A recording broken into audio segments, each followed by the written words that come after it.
What's up, everyone, here at the Monster Factory? Where we at right now, babe? By the pool. By the pool. Monster Factory Fitness in full effect. Now, guys, we're going to give you our predictions on East versus West 19.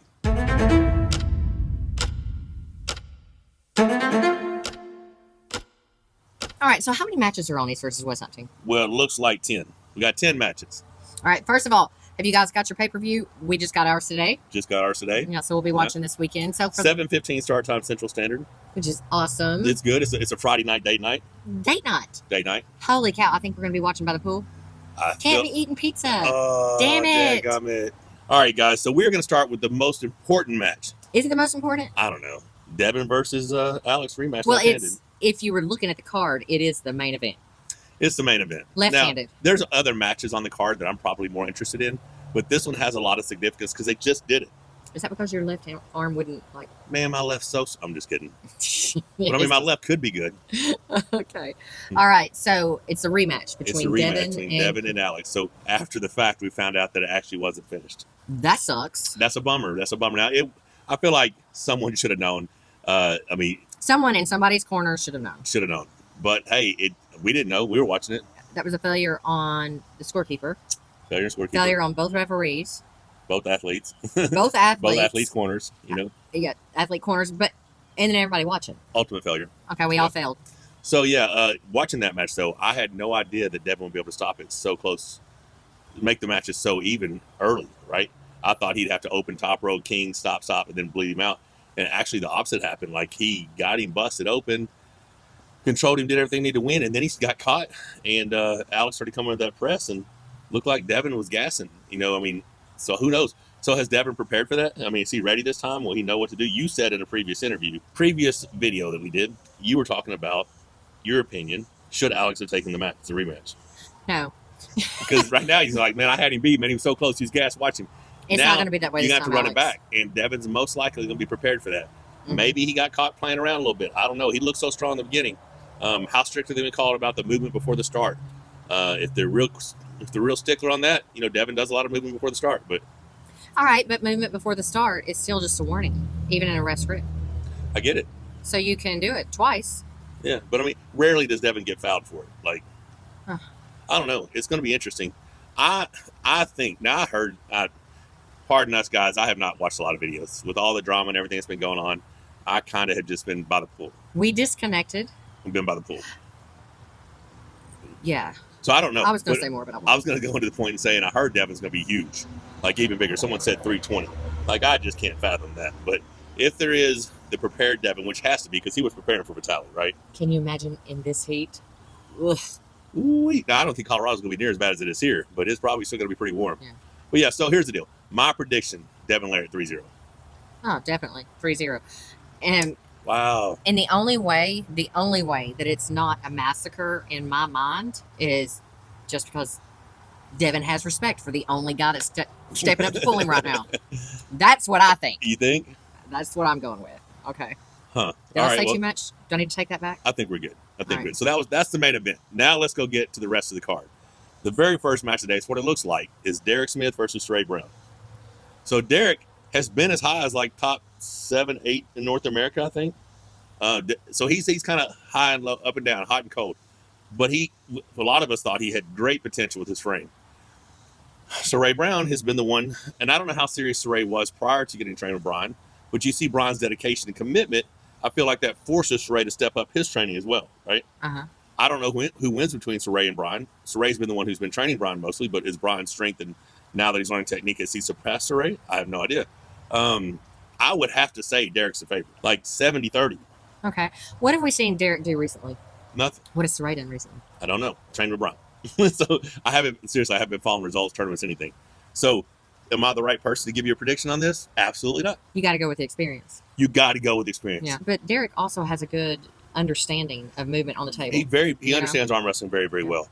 Okay, so I'm saying it needs to be 3-0 Derek. Uh-huh. Because I feel like if Cire gets the brakes on him, stops him, beats him one time, the confidence that would come from such a younger, newer arm wrestler could be just enough to carry him to victory. Okay.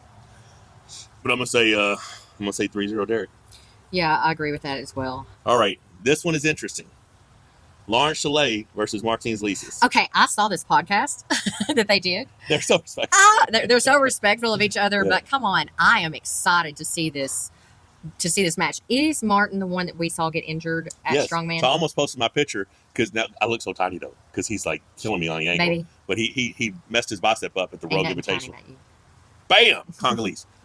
So what was I gonna say?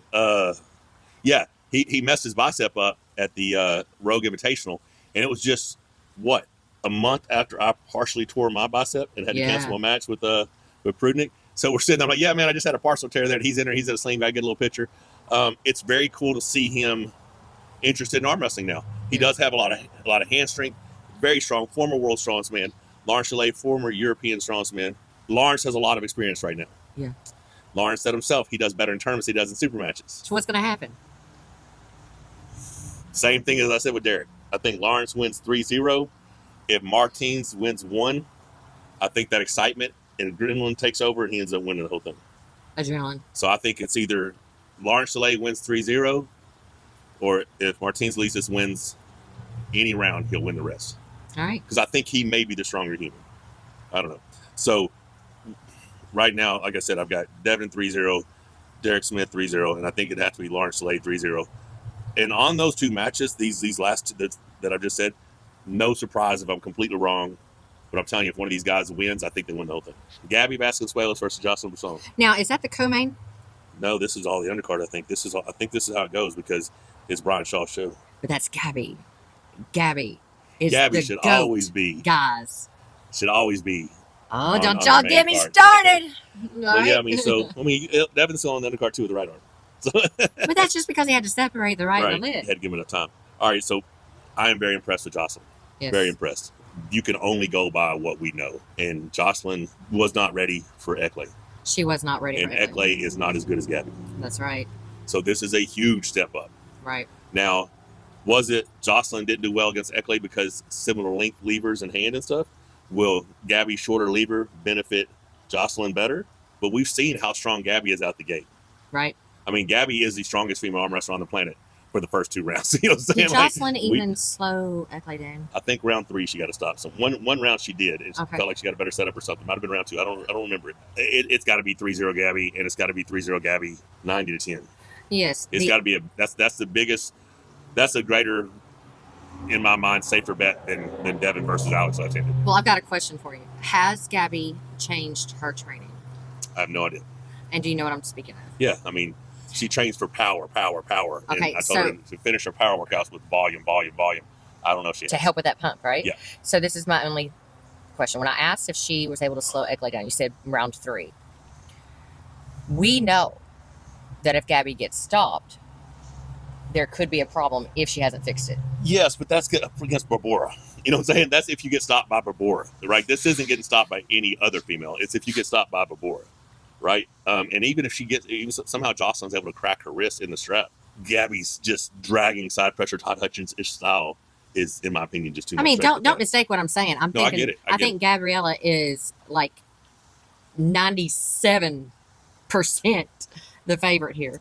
I'm saying 90-10 just because I don't want to say anything greater than that. But I mean, I'm saying like 97%. It's as close to.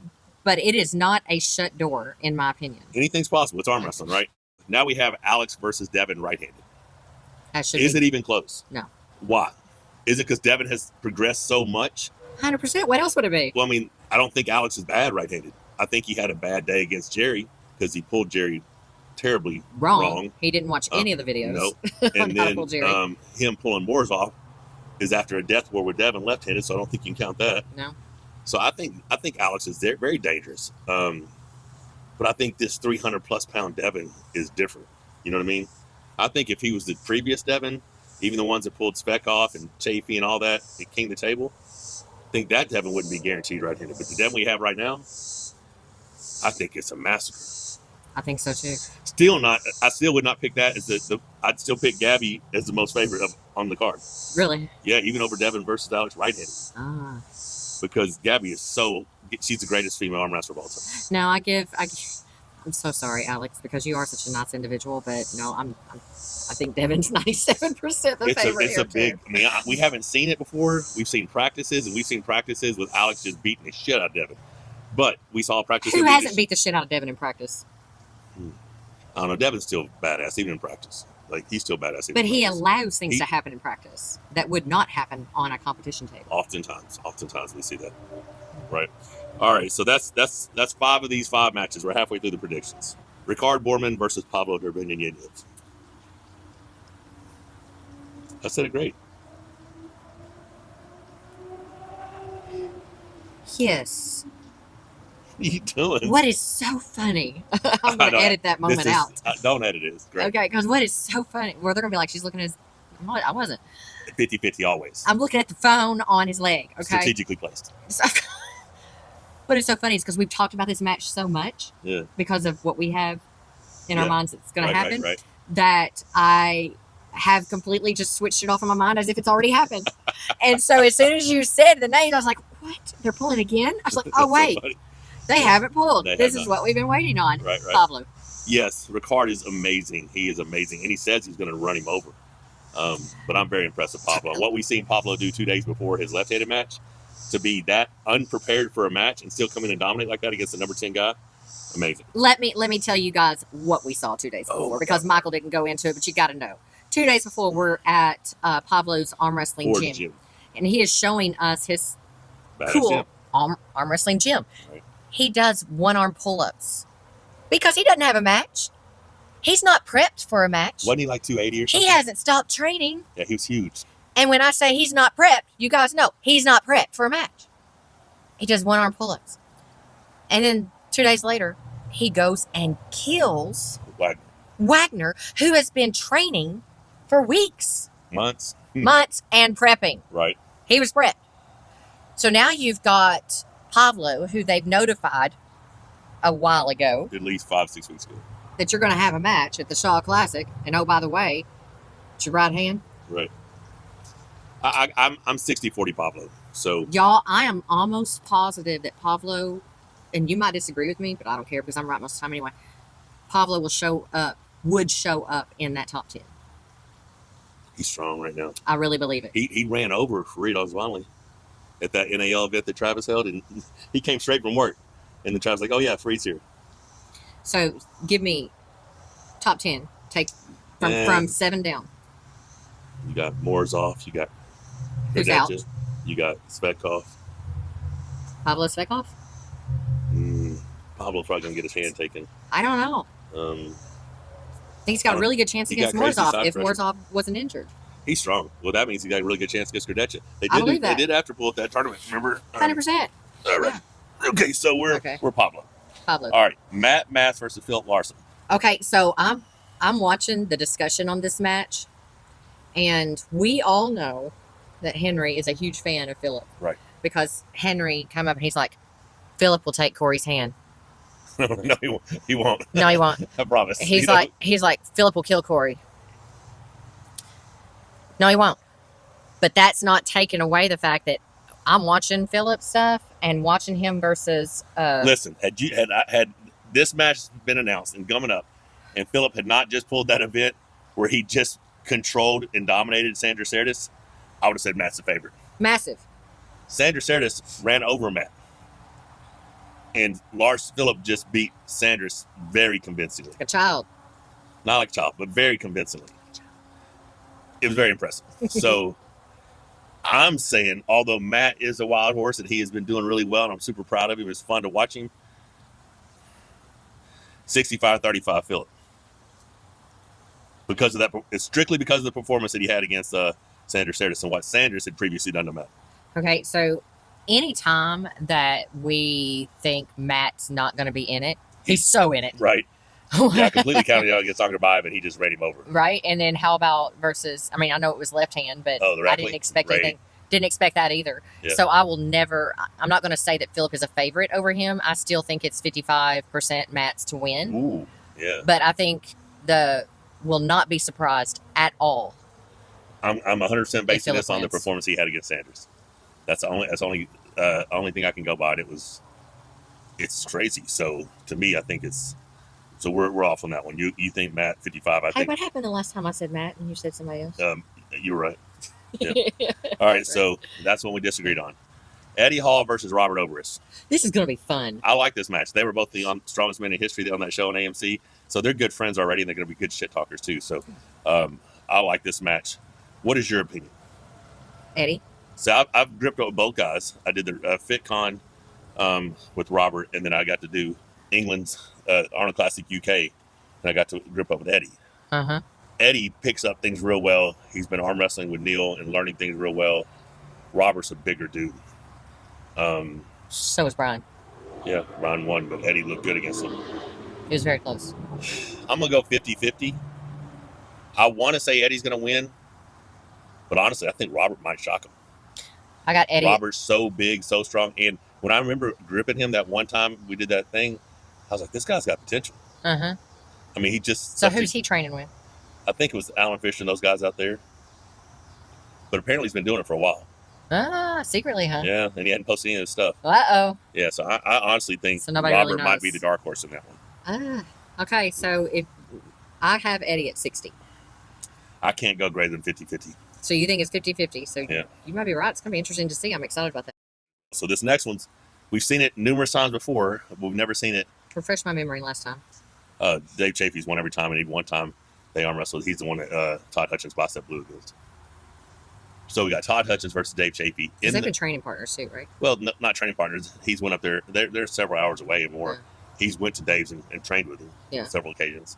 And I've felt like I've seen Dave run him over, and then Todd put the brakes on him, in some of the more recent practices. Todd's performances of late have been nothing short of inspirational and inspiring. So, and Dave is coming off a couple losses, at least one loss to Svekov. He beat Lars, and he beat the Bulgarian champion kid, the one who won the WIFE champion. WF juniors and seniors. Yeah.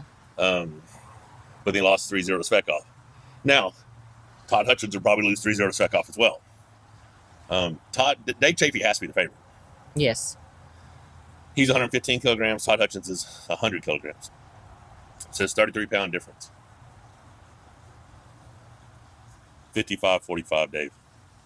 I agree because with that. you can't take Todd out of the equation. No, you can't. You cannot take Todd Hutchings out of the equation. He's too determined. He has great endurance. We know Dave's endurance isn't as good. If it becomes a dogfight, Todd wins, in my opinion. But does he slow him down? Does he stop him? This is my question. Dave's endurance may not be great unless he has certain people in his corner. Devon, whose corner are you going to be in? Right, there you go. Because he's the guy. He's the guy. He cornered me real well. Real well. Yeah, he said he did the Mr. Miyagi stuff on me. He totally did. All right, guys, I'm 55-45 Dave Chaffee, but I am not surprised if Todd Hutchings pulls out the upset, just because he's Todd and he's doing miraculous things. It's amazing. Interesting. Love seeing those guys compete, though. Really good friends of those dudes. Awesome to see them competing. Final match we're going to talk about, because we already discussed Devon and Kurdecha. Brandon Allen versus Brian Shaw. Brian Shaw is taking this very seriously. And when I say this, I'm not talking about this match. I'm talking about arm wrestling as a whole, right? 100%. I am hoping that the drama that has been happening over the last few weeks has not put a bad taste in his mouth for it. Right. It's definitely more than he anticipated or expected when he came on board with, hosting this event and making a collaboration with E versus West. Right. And it has such a great opportunity. So if you guys are watching to this point, go buy the pay-per-view and support arm wrestling. I don't care what side of the fence you're on. Support arm wrestling. Get the pay-per-view. Now back to the match. He's very serious. Very serious. But Brandon Allen is Big Brandon again. Big Brandon looks real strong. So he's got more experience. Probably smoother technically. Yeah. And he has a very good open top roll. And he transitions very well from that open top roll to a press. Awesome. So in my opinion, Brian Shaw is going to have to sweep him, and he's going to have to do it in dominant fashion. Because if he gets tied up into a war, it'll fatigue him. I think Brandon will outlast him. He'll gas him in an open top row in the Kings. He'll transition to a press, and then he possibly even start out at a press. But Brian is big enough, strong, big enough, long enough, got enough leverage. If he is everything he's been doing, if he can translate to the table, he has a chance of getting through him quickly. Has Brian come up with a chosen pull? I haven't watched enough of his stuff either. Top row more. You would think, I've seen him going pressing and stuff. You would think with his height and leverage, and you'd see him being a long lever top roller, but with his strength and power, you can see him also being an inside presser. We're not going to see him be a drag hooker. He's either going to be a top roller with a lot of side pressure, or he's going to be, the guy who comes inside pressing. Yeah. But 50-50. I can't pick a winner. And there you have it, guys. Yeah. Let us know what your winners are. I cannot. What's better for the sport? For Brian to win again? And then I hate this question. What's better for the sport? When people will be like, what's better for the sport? What's better if Brian wins, or is it better if it's a Devon match? If Devon wins, like when people were saying it was better for the sport if Devon beat Levon. See, I hate that question, and I think it's a stupid question. I'm just saying, which one's going to... If Brian wins, does he stay just as fired up, motivated, even more fired up, motivated, and starts bringing more fans to talk about arm wrestling more to more masses? Well, here's if he your loses, question. Here's your question. Is Brian a champion? Of course he is. Has Brian had to overcome loss before? Yep. So he's capable? Yep. So I'm guessing since he's not a pussy, he probably won't tuck his tail and run just because he loses a match. That would be a safe bet. Okay. Yeah. That's what I'm going with. So, yeah, I don't know, man. 50-50 still. I can't tell you. I think they're both very strong in their individual spaces. 4-time world strongest man, won the strongest man on the earth before he retired. And then you got powerlifting world record holder, whatever, Brandon Allen. And then you got Brandon, who really is diligent about his training. But both guys train like champions. So it's going to be very interesting to find out. I mean, I think I'm as excited about that match as any on the card. Well, that's just the whole thing about this card. We're literally going to be watching every match. Like, there's not one match on this card that I'm like, yeah, I don't care. No, because I want to see what happens. I want to see what happens with the strongman coming into arm wrestling. Obviously, Todd Hutchings, Dave Chaffee, Filip Larsson. Is what he did to Sanders, was that a fluke, or is he really that good? Right. Ricard, Bornman versus Pablo. Ricard, crazy strong young man, bright future, but how strong is Pablo? All these things, super excited. Right. Guys, let us know your thoughts, your predictions. Do you agree with us? You got your own, or you thinking we're crazy? We don't know what the hell we're talking about. Either way, get the pay-per-view, EvWsports.com. Right. 7:15 Central Standard Time. Friday, not Saturday. It's a Friday night If you're tuning in on Saturday, you're missing it. You're too late. You're too late. So what do you want to do, jump in the pool? Yes. All right, guys, it's pool time. Don't forget to subscribe, click the bell for notifications.